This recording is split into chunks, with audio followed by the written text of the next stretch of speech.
Estimadísimos alumnos, un placer nuevamente volverlos a saludar. Hoy el Colegio Alexander von Humboldt les presenta el tema de bacterias y virus.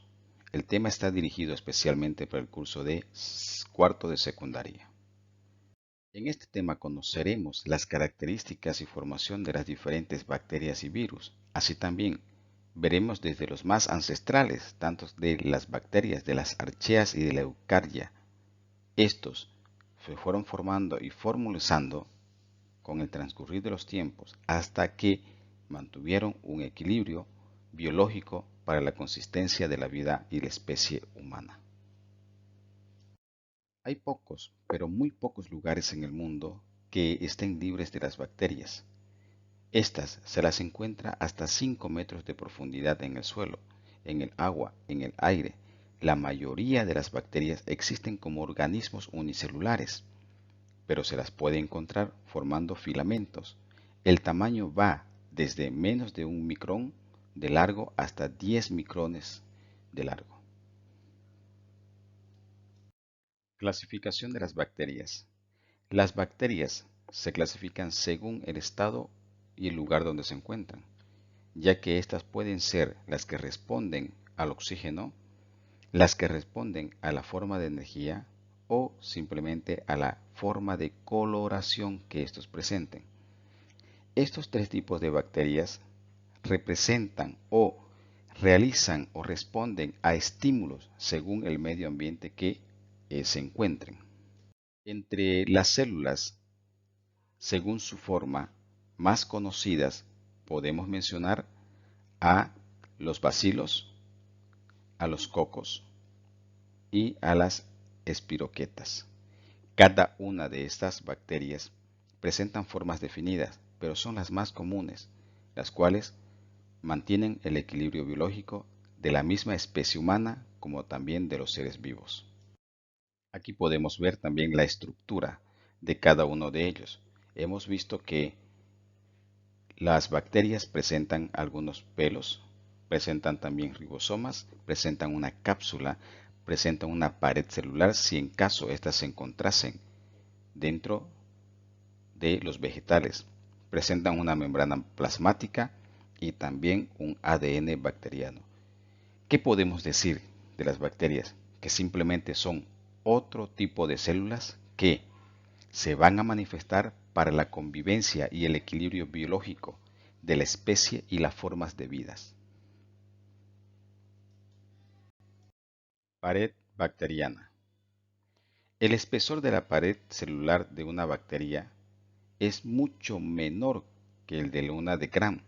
Por fuera de la pared se encuentra una membrana externa, solo presente en las Gram negativas. La pared bacteriana también podemos decir que es una estructura rígida por fuera de la membrana plasmática, formada por peptidoglicanos. Está presente en todas las bacterias excepto en los micoplasmas. La estructura de la pared varía según la especie de la bacteria que se constituye. Es muy importante conocer que las bacterias también se reproducen, al igual que todo tipo de célula. A diferencia de algunas, las bacterias presentan una fisión binaria. Esta fisión binaria consiste en la duplicación del cromosoma, algo parecido a una fase de las eucariotas, seguida por una fase de división en la que el material genético se reparte y el citoplasma se divide. Las bacterias pueden dividirse por fisión en minutos. De esta manera. Conjugación. La conjugación en las bacterias consiste en que las bacterias tienen que tener moléculas complementarias en la superficie.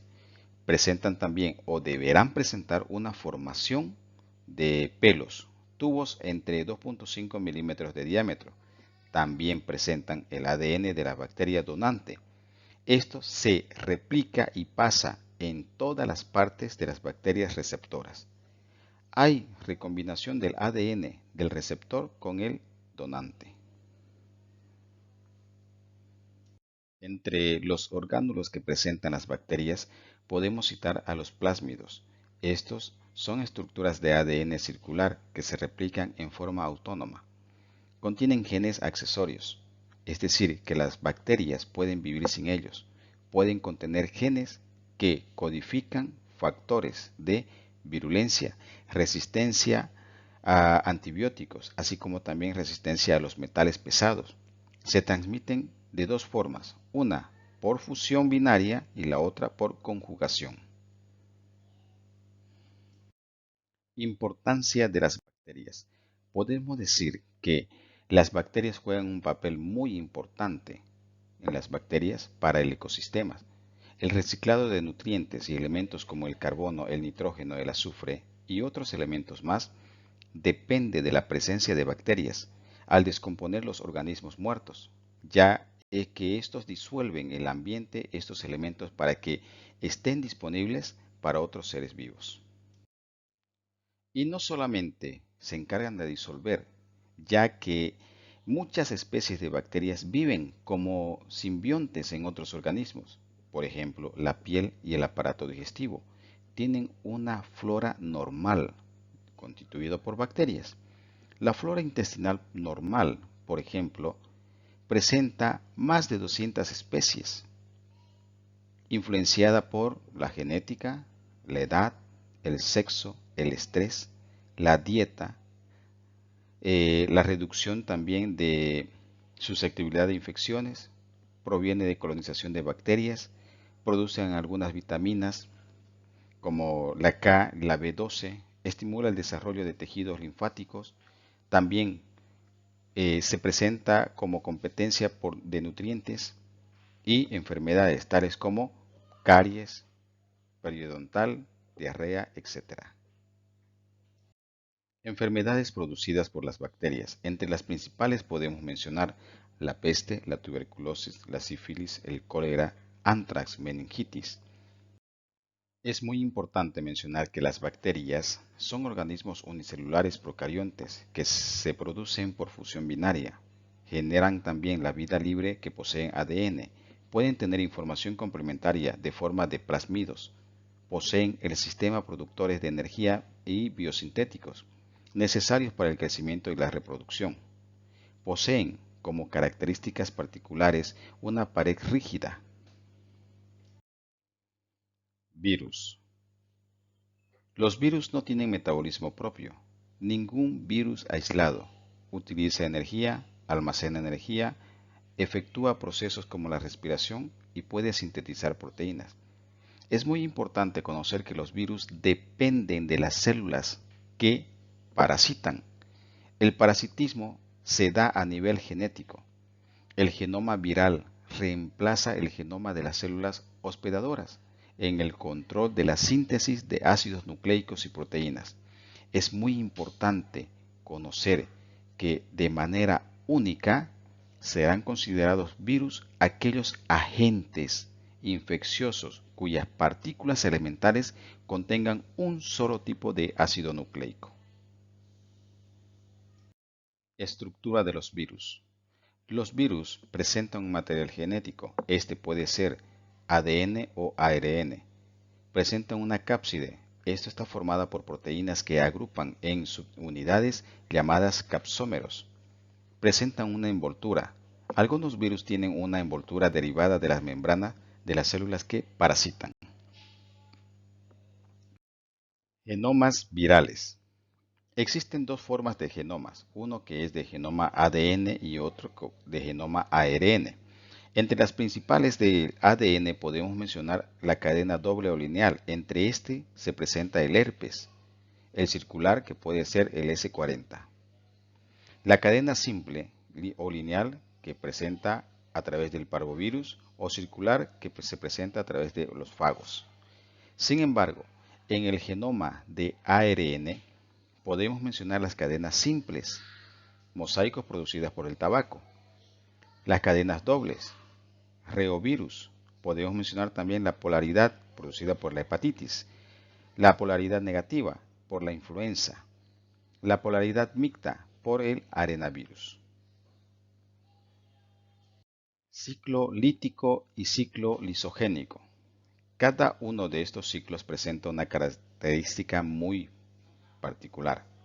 Por ejemplo, el ciclolítico, de forma inmediata los ácidos nucleicos virales y las proteínas de la cápside, estos se ensamblan, es decir, se unen, forman una capa muy espesa, produciendo nuevas partículas virales que son liberadas al medio al producirse el ensamble o la lisis celular. Sin embargo, cuando se habla del ciclo lisogénico, surge un genoma en el cromosoma de las células infectadas, replicándose conjuntamente el ácido nucleico del parásito y del huésped.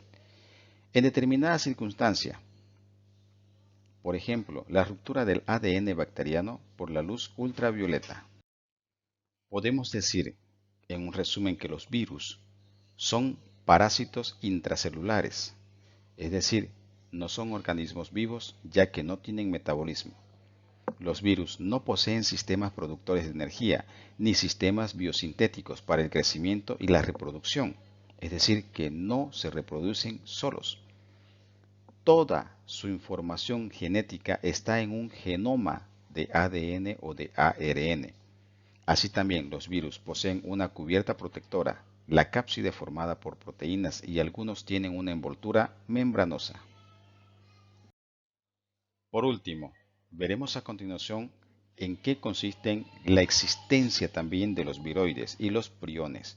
Los viroides te informaré que son agentes infecciosos que, como los virus, tienen un solo tipo de ácido nucleico y son parásitos absolutos. Pero estos no tienen cápside ni envoltura. Están constituidos solo por una secuencia de nucleótidos que no codifica información para la síntesis de proteínas. En cambio, los virus siempre poseen dicha información, para replicarse, obviamente. Sin embargo, los priones están constituidas únicamente por una proteína de aproximadamente 250 aminoácidos, es decir, carecen completamente de ácidos nucleicos.